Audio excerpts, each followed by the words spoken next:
Voilà, j'espère que tout le monde a prévu ses chapeaux, la crème bronzante et surtout de l'eau.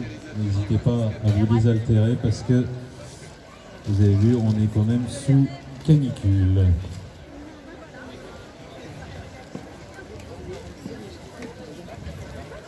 Voilà, c'est le début, il faut se mettre en place. Comme on dit, il faut se réveiller.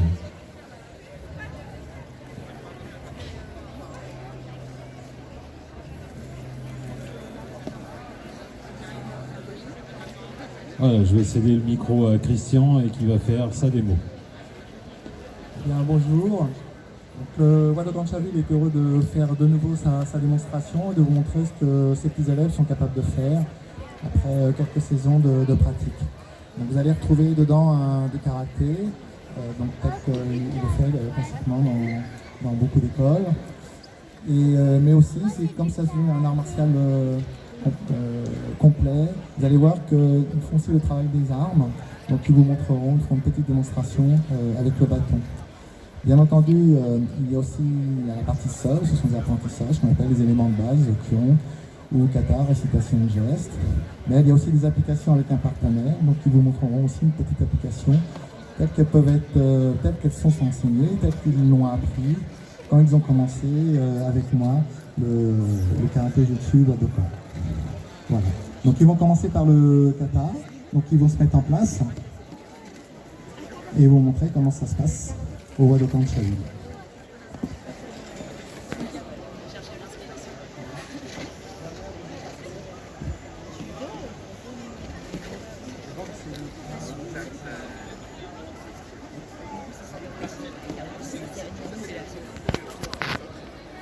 Voilà, donc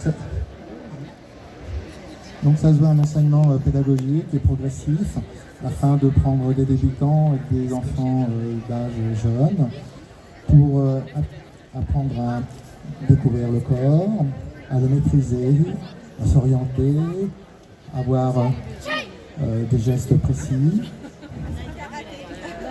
Voilà, donc ça c'est du live, des choses qui arrivent. Voilà, ils sont stressés ces petits enfants. Et donc tout ça amène à une amélioration sur le plan physique, une prise de confiance en soi. Et bien entendu, la partie escrime de points, c'est fini, Marin, il faut saluer. Tu salues? Et tu passes au deuxième kata. Voilà, donc ça c'est le stress complet. Allez. Donc en plus de cette partie escrime de points et de pieds, il y a aussi une partie projection que vous allez découvrir avec les adultes. Quoique ce qu'on va vous montrer avec les adultes ne concerne pas les enfants, puisqu'on parle de self-défense, avec des projections difficiles à réaliser, qui pourraient être dangereuses pour les enfants. Il n'est pas question de les mettre en danger, il est question de développer leurs compétences physiques. Voilà. Donc globalement, on peut dire que le contenu de leur programme est composé d'une script de points japonaise, qu'on appelle karaté, d'un système de projection qui s'apparente au judo, et aussi de l'escrime avec des armes blanches, qu'on appelle le kobudo. Tout ça en sécurité et pour leur plus grand bien.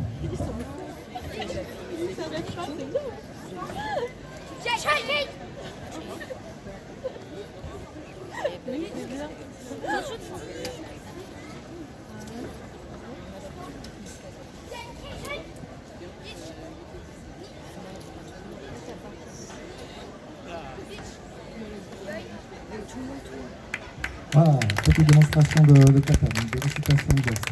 Là, on va se mettre sur le côté et nos 4 amis vont se mettre par deux. Donc, Guido, ici, avec Elie, voilà, l'un à côté de l'autre. Voilà, vous saluez. Et donc vous montrer qu'est-ce qu'on peut faire sur un coup de poing qui vient vers l'avant, les différentes parades, les différentes esquives et les différents comptes, mais tout ça à une certaine distance, sans heurts et sans douleur. Voilà. Allez-y les enfants, c'est parti.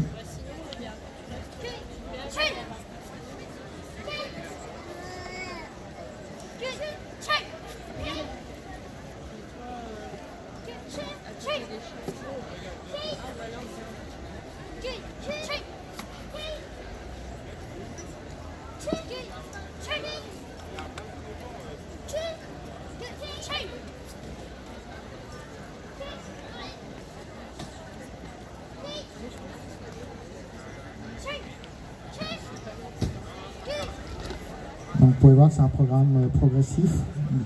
Plus on avance dans le programme, et bien plus c'est difficile, comme tout programme pédagogique, de façon à ce que les mouvements, les techniques élémentaires soient apprises, de façon à pouvoir faire des choses plus complexes d'une manière compréhensible.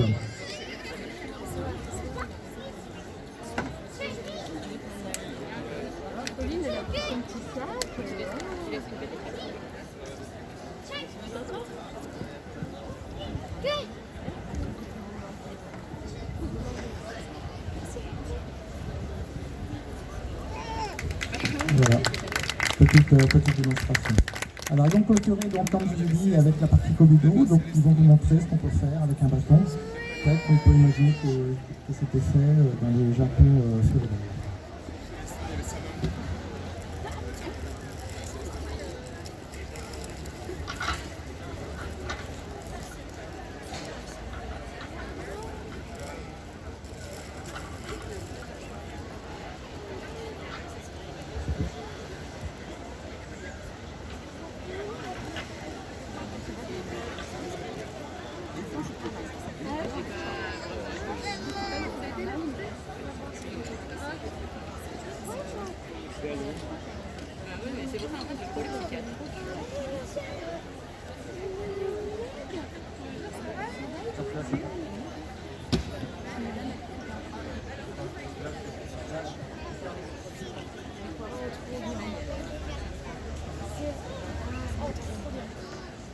On va bientôt voir. Oh, trop bien. Elle adore ça. Eh ben, je vais faire. Allez-y les enfants.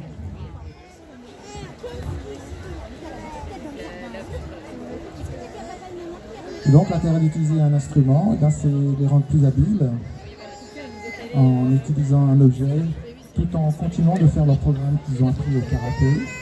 Donc c'est la continuité. Et pourtant pour ces enfants c'est quelque chose de nouveau. Ça l'est forcément puisqu'il faut savoir utiliser un instrument, mais bien entendu pour toujours développer leur compétence physique.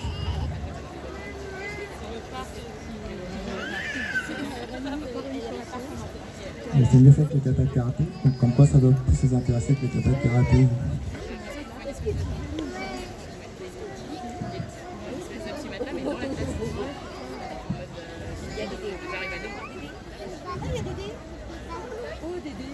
Voilà, c'est fini. Bravo.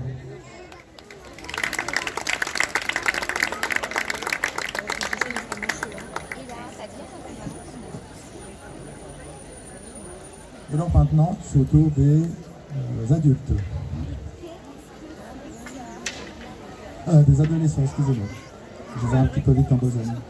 Alors, les adolescents vont montrer ce qu'on fait quand on est plus grand, avec plus de savoir, donc finalement des actions plus complexes. Quand on propose quelque chose à manger à Léa, Léa dit non, c'est marrant.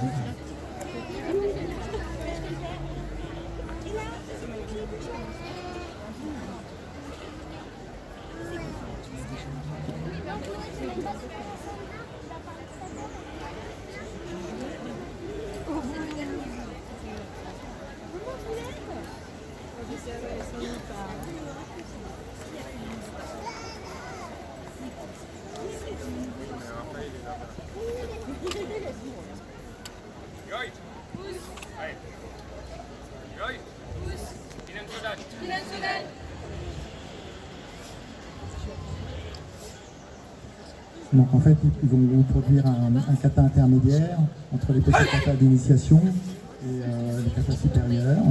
Ce sont des katas qui sont au nombre de 5 et qui existent pratiquement dans toutes les écoles de karaté et qui permettent de préparer les personnes, soit les adultes, débutants, soit les adolescents déjà un peu plus avancés, avec des éléments de techniques qu'on retrouve quand on est pris dans des katas supérieurs. Mais le kata étant plus petit, ça permet à ces personnes de travailler plus facilement.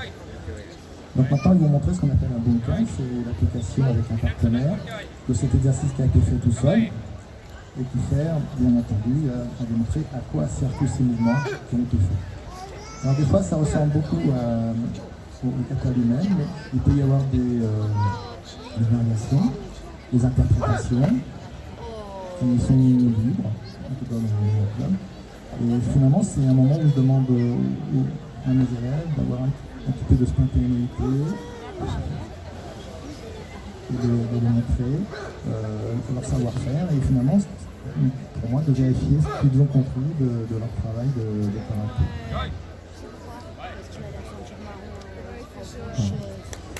Donc, ce qu'a fait en Amérique, ils vont leur faire comme leur petit camarade avec un bâton, qui vont chercher des bâtons plus grands. Et ils vont montrer pareil. Donc ça fait partie des katas supérieurs. Chez nous, c'est plutôt considéré comme les plus inclinés, comme un exercice intermédiaire avec les katas supérieurs. C'est en général le kata qui est démontré, enfin qui est pratiqué par les élèves quand ils commencent le kobudo, c'est-à-dire le travail avec les instruments. Donc là, la difficulté pour eux, ça va être de pouvoir travailler sur une surface qui n'est pas excessivement grande, alors qu'ils ont un bâton d'1m80 et qui forcément leur fait prendre beaucoup de place sur chaque mouvement qu'ils vont exécuter.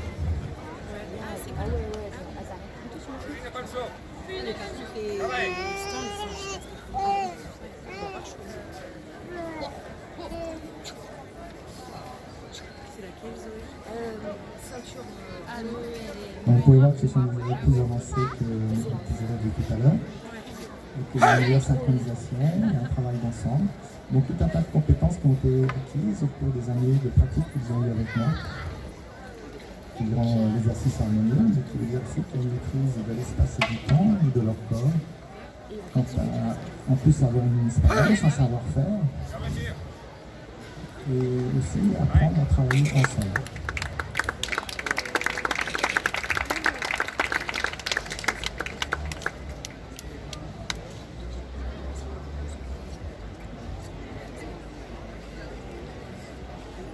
Donc là maintenant ils vont montrer des applications avec bâton contre bâton. C'est comme pour le bunkai, l'exercice de karaté. À quoi servent tous ces exercices qu'ils ont fait tout seuls? Et donc c'est bien le fond et la forme, c'est-à-dire apprendre des exercices, avoir une forme de corps spécifique, avoir des capacités de contrôle de l'instrument, et aussi savoir s'en servir. Et tout ça en sécurité.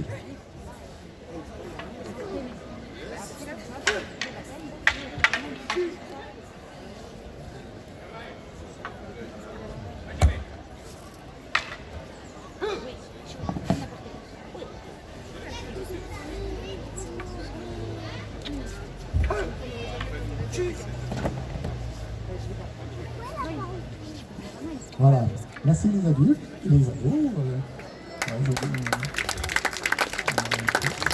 Et voilà ce que ça peut donner un apprentissage entre 5 et 1 de pratique. Alors maintenant on va passer à la partie adulte. Donc moi je vais céder le micro parce que je joue le méchant. J'aime ça, je joue le méchant. Et donc on va vous montrer, on va vous expliquer ça, on va montrer comment ça se passe pour les adultes. Merci Christian. Donc on a cours adulte, cours enfant à Chaville. Là on va présenter la partie self-défense japonaise. Ouais. Donc là c'est la discipline martiale, c'est le Nihon Jujitsu.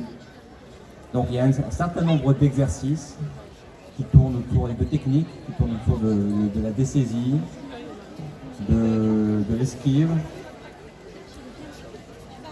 des projections, des immobilisations. Alors dans nos cours adultes, on fait également le karaté, le kobudo, tout ce que vous avez vu avant pour les enfants. Et on a ces disciplines complémentaires. Donc là, Christian et Gwenaël nous montrent un ensemble de techniques qui pourraient se passer dans la vie courante. Un type d'agression, pas forcément méchante, mais qui pourrait conduire à des désagréments. Et où on apprend face à un adversaire qui peut être plus jeune, qui peut être plus grand, qui peut être plus fort, à s'en sortir, à se défendre, à esquiver. Donc on ne rentre pas dans le combat. L'objectif c'est sortir, donner éventuellement un coup pour ralentir l'adversaire, Et puis l'objectif, c'est ensuite partir le plus vite possible. Donc des techniques comme ça, on en a énormément. Plusieurs solutions possibles pour les mêmes attaques. Et puis le principe, c'est de s'entraîner. Pour pouvoir se défendre, eh bien, il faut pouvoir générer des automatismes, apprendre à avoir des bons comportements, des bonnes réactions, et que ça vienne naturellement. Donc sur l'ensemble des techniques, après chacun s'approprie les techniques qui lui conviennent le mieux, qui reviennent naturellement et qui sont les plus efficaces pour la personne. Donc en fonction de son âge, en fonction de sa taille, en fonction de différents critères.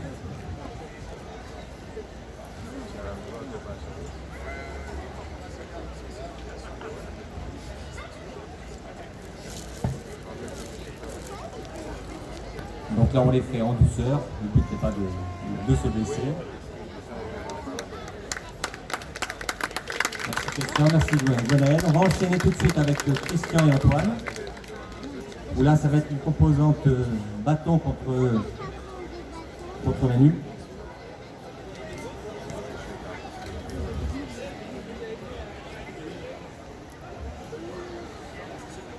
Là, sur un ensemble d'attaques, quelles sont les défenses possibles quand on est à main nue devant quelqu'un qui a un bâton. Donc on le fait avec un bâton long, on peut le faire, on l'apprend aussi avec des bâtons courts, on l'apprend avec un certain nombre d'ustensiles. On verra après, à la fin rapidement, là, les mises en situation, un peu plus de la vie courante. Donc là ils alternent, un coup c'est Christian qui attaque, un coup c'est Antoine. Pareil, c'est fait de façon tranquille.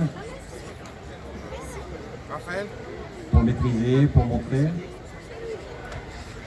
Et l'objectif de la même façon, c'est de créer des automatismes et de savoir réagir dans des situations d'agression quelle qu'elle soit, et là, par rapport à un bâton.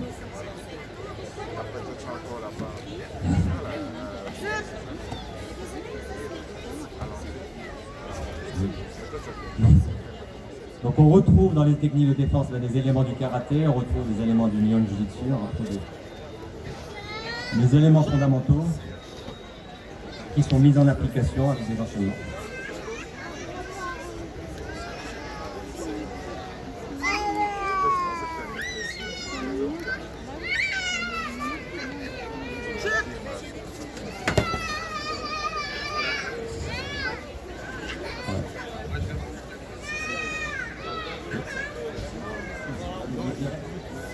D'accord. Il va rester 2-3 minutes avec vous.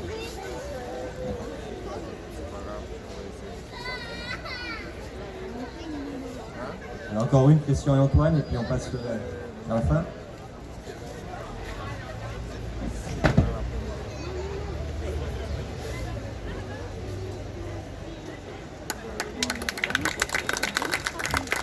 Alors pour terminer, Gilles et Christian, les deux professeurs, là, vont montrer des mises en application de la vie courante. C'est un nouveau cours qu'on va créer à partir du jeudi. Tous les jeudis soirs, ça sera orienté là-dessus, des mises en application. Et là, c'est Gilles qui va commenter. Vous m'entendez. La self-défense, qu'elle soit japonaise ou autre, c'est quand même l'art de ne pas rentrer dans un combat qu'on n'a pas vu. Là, on va imaginer quelqu'un qui on va prendre un appel lyrique, je sais pas si c'est attaque au couteau. Quelqu'un qui n'est pas gentil avec moi, qui veut effectivement me donner un coup de couteau, voilà, il me donne un coup de couteau, direct. Voilà. L'art de la self-défense, c'est déjà utiliser les couteaux. Voilà, ici. Et après, moi je rentre pas dans un combat, je m'en vais, mais il est désarmé. Imaginons qu'il veut me piquer par en dessous. Voilà, ici. Et on va lui voler son côté. Ça marche. On a vu à main nue, maintenant on va utiliser des armes du quotidien. Alors, dans les armes du quotidien, il y a le parapluie, mais aujourd'hui on n'a pas beaucoup de parapluie. On va utiliser une canne. Les cannes ou parapluie, c'est exactement pareil. Si quelqu'un pareil qui veut pouvoir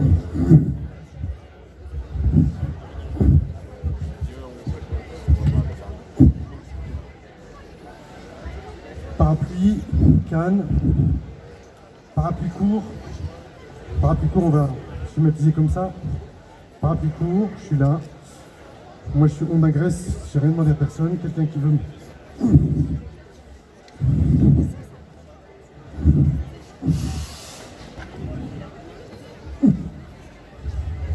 et toujours récupérer le danger.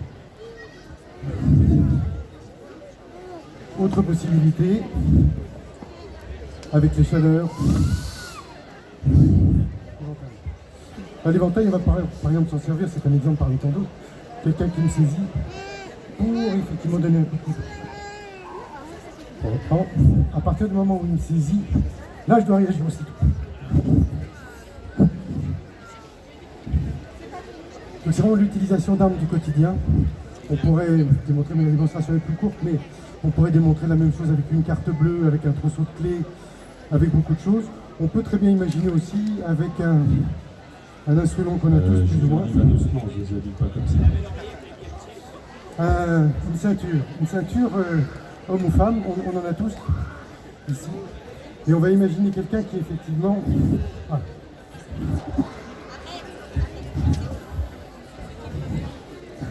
Ici. Et on va donner un coup de pied. Donc voilà, c'est des objets du quotidien. On peut même, juste pour conclure, bon, il n'y en a pas besoin aujourd'hui, mais j'avais ma veste, il me donne un coup de couteau.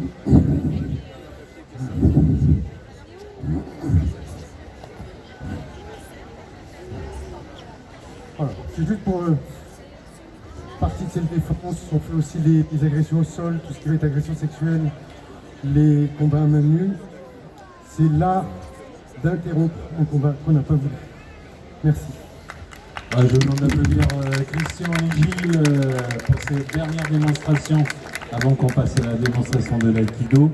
Merci à Michel, le président, qui nous a accompagnés pour donner toutes les informations qu'il fallait pour cette démonstration.